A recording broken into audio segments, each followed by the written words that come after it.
Ragnarok Zero Global releases in a couple days, and I thought I would make another tier list. It's kind of fun making these tier lists. So today I want to talk about armor cards.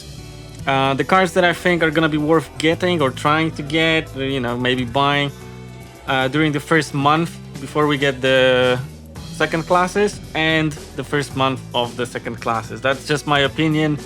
If you have a different idea, leave it in the comments. I've actually changed up the names of the tiers this time. So there's definitely tier. There's a tier called gimme. So gimme the card. There's a maybe tier. There's a probably not tier. And there's also nah tier. Okay. So we're starting with Wood Goblin. And no, not Wood Goblin. Wooden Golem. Wooden Golem. These guys are actually available in the game because Umbala is there for some reason. So this thing gives HP recovery rate plus 30% and defense plus 1. This is a probably not, in my opinion. I'm gonna tell you why it's not exactly nah. You can get items, armor specifically, with a lot of HP recovery on them, and with flat max HP on top of that, right? So if you get like a 600 plus flat max HP armor affix, plus on top of that like 40-50% increased HP recovery, and you slap this card onto it, that's actually a really cool armor to have. Like, I would not mind that at all, but again, it's very situational. Thief Bug is next, and I actually don't remember what Thief Bug does either. Like, I know it's something with Aji, man. Those cards. So many cards, and I actually do not have the card here. What? There's a Thief Bug, male Thief Bug card. There we go. No, that's the wrong card. That's the card. Aji plus 1 on an armor. Yeah, nah, not worth it. I don't think it's worth it. Just one Aji. Swordfish card. Like, it's gonna be useful later for the instance with Drake, definitely, and for the instance with the fish. But like that, like comes way later. But like right now, not so much. Like like it's a maybe. Like, what do you want to use that? You use a swordfish card for? You make your armor water property, and what? What do you go hunting? Yeah, I don't know. Steel Shonshon. Steel Shonshon did something against wind, right? Steel Shonshon card. Defense plus 2, wind property, resistance plus 10%. No, that's a complete nah, not worth it. Savage, that gives VIT plus 3 on an armor. That's a nah, I think. I'm gonna put it in probably not, but we'll see where we get. Sandman, I think Sandman turns you earth element, right? Sandman card. Yeah, it gives you defense plus 1 and earth property. Armor, what is that gonna be at? Like, what do you want to use? It's a maybe. I don't know, it doesn't feel like there's gonna be a lot of elemental damage in the early game. Like, you wanna get them, right? Eventually. Surely. But not in the very first 2 months. It's not like super imperative to get them, right?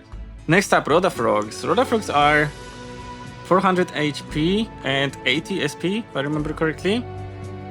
Let's double check. No, 50 SP and 400 HP. So that's a definitely, or at least gimme.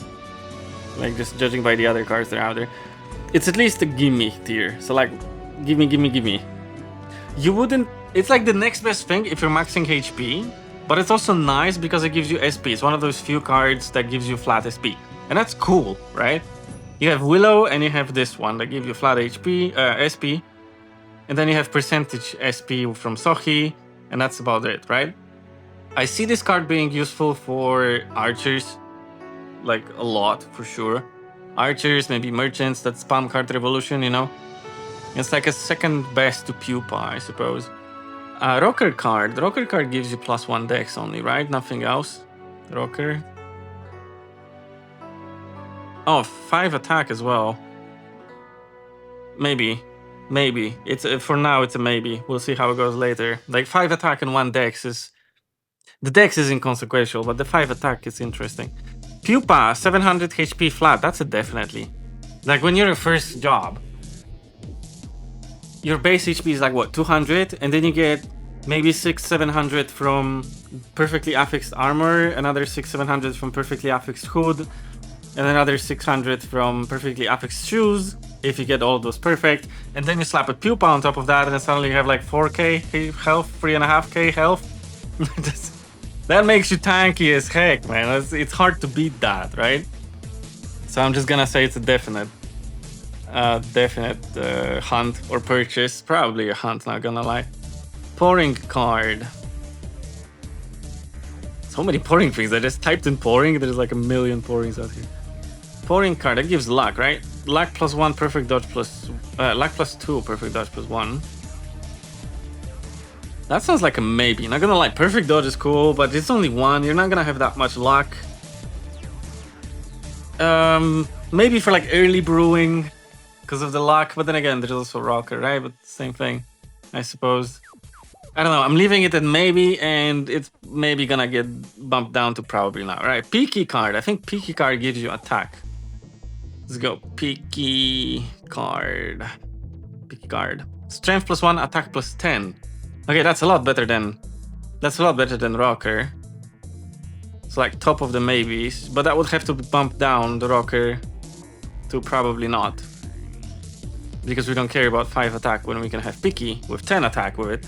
But then again, why would you put attack on an armor when you can't really get attack affixes on an armor? I don't know. Maybe from like really maxing attack because you don't need that survivability anymore. Like, I don't know. But then again, isn't it better to like use a Rodafrog maybe? Just to get more SP so you can spam your attack more often? It sounds like a maybe, but it sounds like probably not. Not good. I don't know. This is very hard to like really make. Okay, I'm gonna leave it at maybe and we'll continue. Regular Peaky. Wait a minute. Why is there 2 Peaky cards?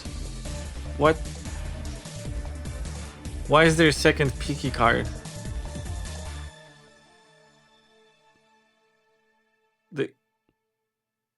What happened? There's a Peaky and Peaky Egg. Right, okay, so that was Peaky Egg card. Sorry about that. Yeah, that was Peaky Egg card. Max HP plus 100, VIT plus 1. That's a maybe. But that's like... So this is the Peaky, the one without the egg on it.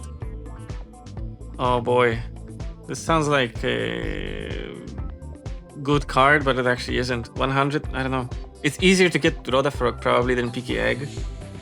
I wouldn't specifically hunt for it. I mean, there are better choices, right? Rodafrogs and Pupas. It's a card that you get by accident, and if you get it by accident, you slap it into something and that's it, right? You don't really actively go hunting for it. The Peaky card maybe if you really want to max attack, right? Peko Peko, 10% HP. It's a maybe. Like, percentage effects don't stack with the flat ones. I mean, they do, but they don't get calculated on top of them. So, you're really only gonna replace your Pupa with a Peko Peko once you like... Once the math is there. So the 10% is gonna be more than 700.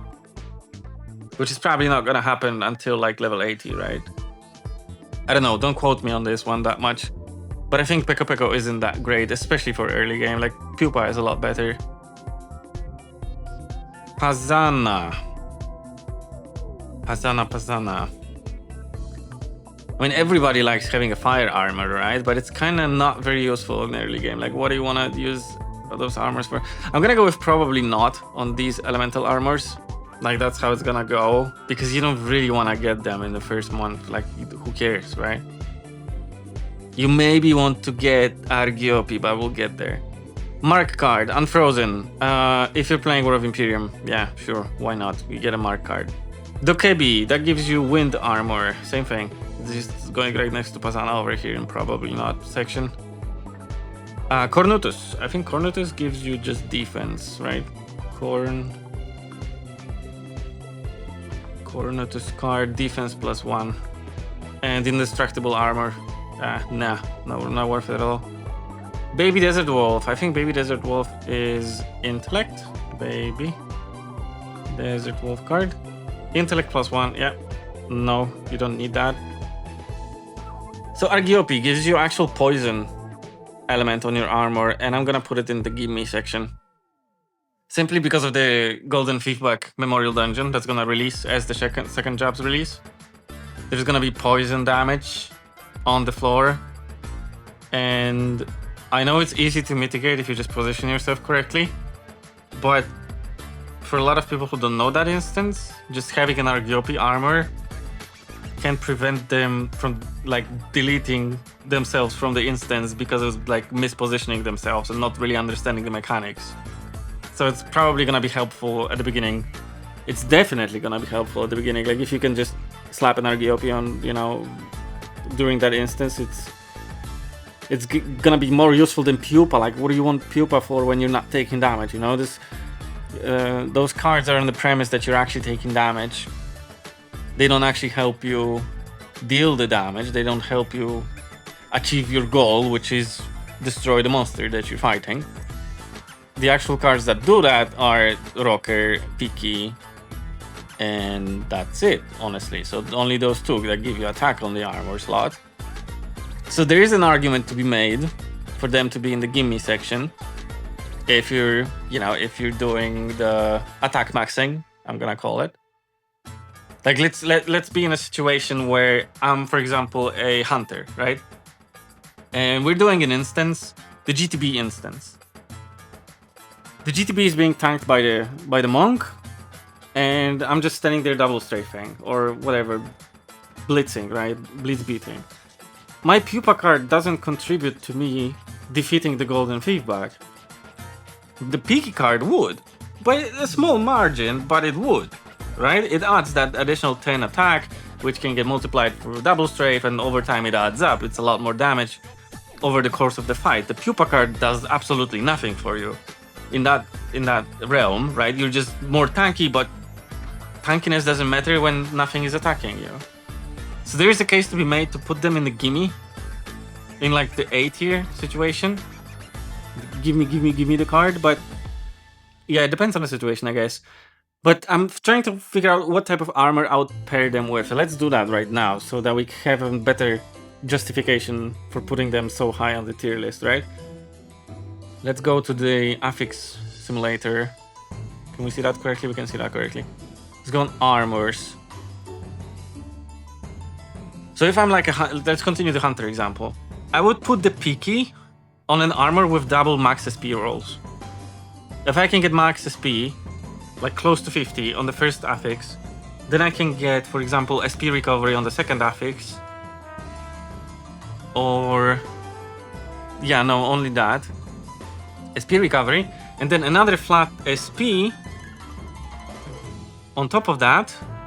Then that allows me to cast my double strafes more often, and it actually increases the damage of that double strafe. But there is also a case that why would I want that 10 attack, which isn't gonna be very much consequential to the damage, when I can put a Rodafrog card, which indirectly contributes to me casting more double strafes, therefore dishing out more damage because it gives me that additional 50 SP. So that's a min-maxing question. I'm gonna leave that up to you guys, whoever watched it till the end. That's a very interesting, I think, topic that I just kind of... I stuck a stick in an anthill, and I'm really curious what you guys think. Would it be better to put a Piki card in an armor with double flat SP rolls and an SP recovery? Or put a Rodafrog card as a class that uses SP to attack, like Hunters, for example, that uses SP to multiply their damage by a lot. Like another good example would be, for example, Knight with Pierce, right? So you're not really tanking anything, you're just spamming Pierce. Or, I don't know, Finger Offensive Monk, but then again, your SP doesn't matter then. I don't know, come up with some examples. The Hunter is a good example though. So yeah, I'll leave that down for you, and I'll see you guys in the next video.